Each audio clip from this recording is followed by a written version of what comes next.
নমস্কার, একালের রান্নাঘরে সকলকে স্বাগত জানাই। আজ আমি রাঙা আলু বা মিষ্টি আলুর একটি রেসিপি শেয়ার করব। সেটি হলো রাঙা আলুর গোলাপ জামুন।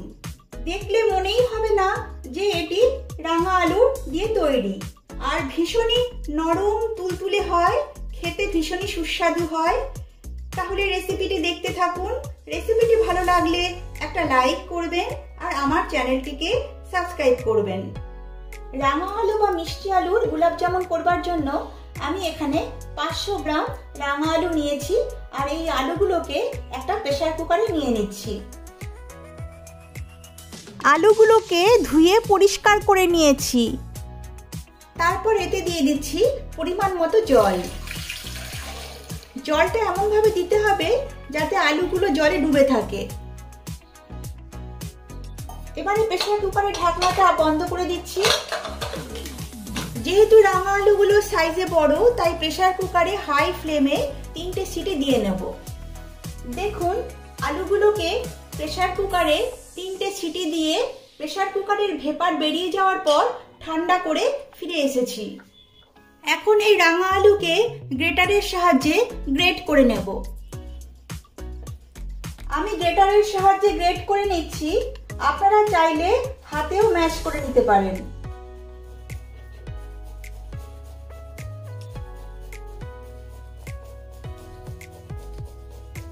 আলুগুলোকে গ্রেট করে নিয়েছি, আর খেয়াল রাখবেন এই আলুগুলোর মধ্যে যেন কোনো শক্ত দলা না থাকে। এবারে আলুগুলো মেখে নিতে হবে। তার আগে কয়েকটা উপকরণ এতে অ্যাড করতে হবে। প্রথমে দিচ্ছি 1 চামচ ময়দা। ময়দা কিন্তু বেশি দেওয়া যাবে না, ময়দা বেশি দিলে গোলাপ জামুন শক্ত হয়ে যাবে। দিচ্ছি 1 কাপ গুঁড়ো দুধ। প্রথমে 1 কাপ গুঁড়ো দুধ দিচ্ছি, পরে লাগলে আরো দেওয়া যাবে। আর ফ্লেভারের জন্য দিচ্ছি সামান্য এলাচ গুঁড়ো। দিচ্ছি 1 পিঞ্চ বেকিং সোডা। সোডা বেশি দেওয়া যাবে না, তাহলে মিষ্টিগুলো তেলে দেওয়ার পর ফেটে যাবে। এবার এগুলো সব একসঙ্গে মেখে নেব। গুঁড়ো দুধ ও ময়দা কতটা লাগবে সেটা আলুতে কতটা পরিমাণ ময়েশ্চার আছে সেটার উপর নির্ভর করে।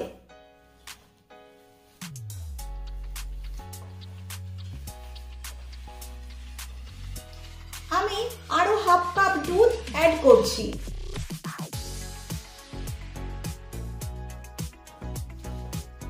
তারপর আবারও মেখে নিচ্ছি। এখন দেখুন ডোটা একটা ফর্মে চলে এসেছে, একটু আঠালো টাইপের হয়েছে, হাতে লেগে যাচ্ছে। এই পর্যায়ে দেব 1.5 টেবিল চামচ ঘি।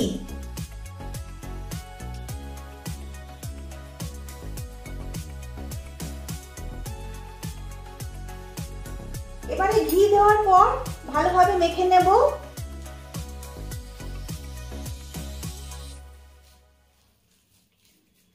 ঘি দেওয়ার ফলে কিন্তু এটা হাত থেকে ছেড়ে যাবে। দেখুন, ডোটাকে ভালো করে মেখে নিয়েছি, একটা সফট ডো তৈরি করেছি।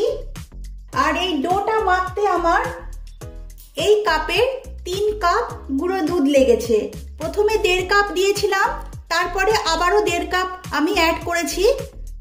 মিষ্টিগুলো গড়ার আগে হাতে সামান্য ঘি মেখে নিচ্ছি। এবারে মিষ্টিগুলো গড়ে নিচ্ছি।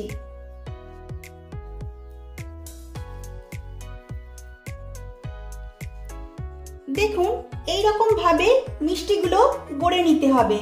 আর খেয়াল রাখবেন এই মিষ্টির গায়ে যেন কোনো ক্র্যাক না থাকে।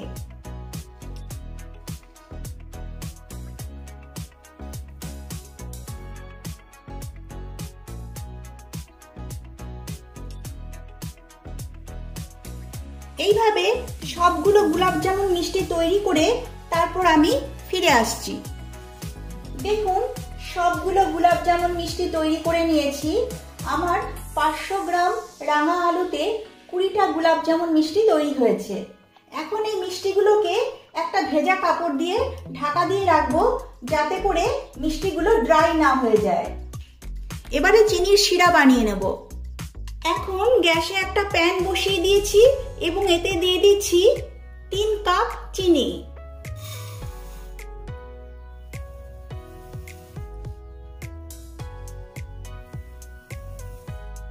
এই কাপের 3 কাপ চিনি নিয়েছি। যতটা পরিমাণ চিনি নেব তার সম পরিমাণ জল দিতে হবে। এখন আমি 3 কাপ জল দিয়ে দিচ্ছি।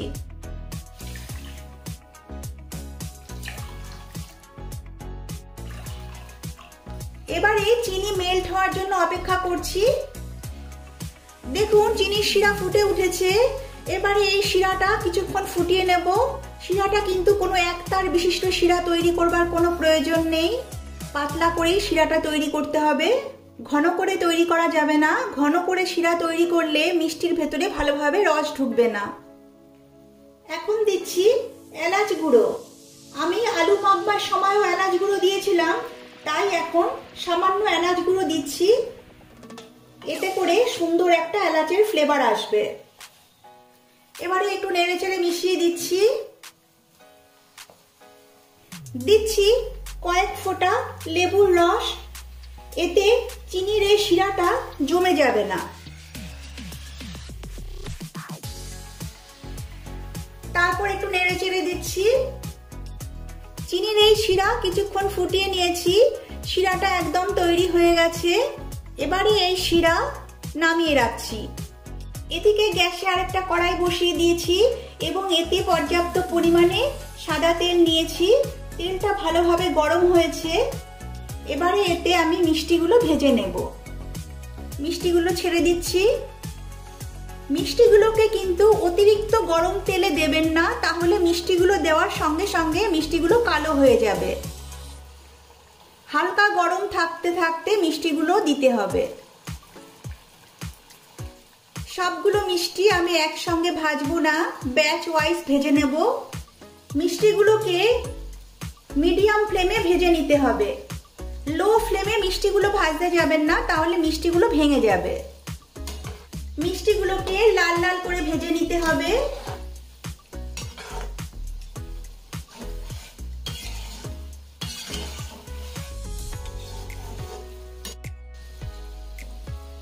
দেখুন মিষ্টিগুলোতে একটা সুন্দর লালচে কালার ধরেছে। এবারে আমি এই মিষ্টিগুলো তুলে নিচ্ছি।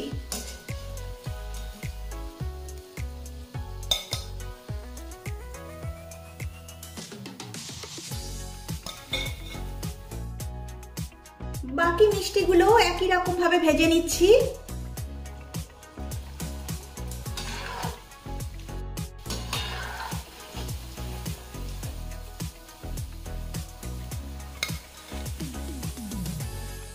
দেখুন গোলাপ জামুন মিষ্টিগুলো ভেজে নিয়েছি। আর লক্ষ্য করুন একটা মিষ্টিও কিন্তু ফেটে বা ভেঙে যায়নি। এবারে যে চিনির শিরাটা আমি তৈরি করে রেখেছিলাম তাতে আমি এই মিষ্টিগুলো ছেড়ে দিচ্ছি। আর শিরাটা যেন হালকা গরম থাকে। যদি ঠান্ডা হয়ে যায় তাহলে শিরা হালকা গরম করে নেবেন। গরম অবস্থায় এই মিষ্টিগুলো শিরাতে ছেড়ে দিতে হবে। এবারে মিষ্টিগুলোকে শিরার ভেতরে ডুবিয়ে দিচ্ছি। দেখুন মিষ্টিগুলোকে শিরার মধ্যে ভালোভাবে ডুবিয়ে দিয়েছি। এবার এই মিষ্টিগুলোতে রস ঢুকবার জন্য আমি একটা ঢাকা চাপা দিচ্ছি। 4 ঘন্টা এইভাবে রেখে দেব। 4 ঘন্টা পর ঠান্ডা করে তারপর আমি ফিরে আসছি। 4 ঘন্টা পর ফিরে এলাম। দেখুন কি সুন্দর গোলাপ জামুন মিষ্টি তৈরি হয়ে গেছে। আর এই মিষ্টিগুলো চিনির শিরা প্রায় অনেকটাই শোক করে নিয়েছে। এবারে এই মিষ্টিগুলো একটা অন্য পাত্রে নিয়ে নিচ্ছি।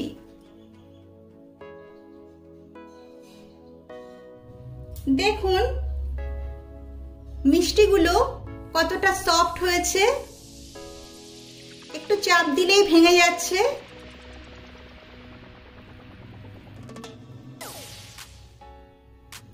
দেখুন ভেতরটা কত সুন্দর নরম হয়েছে।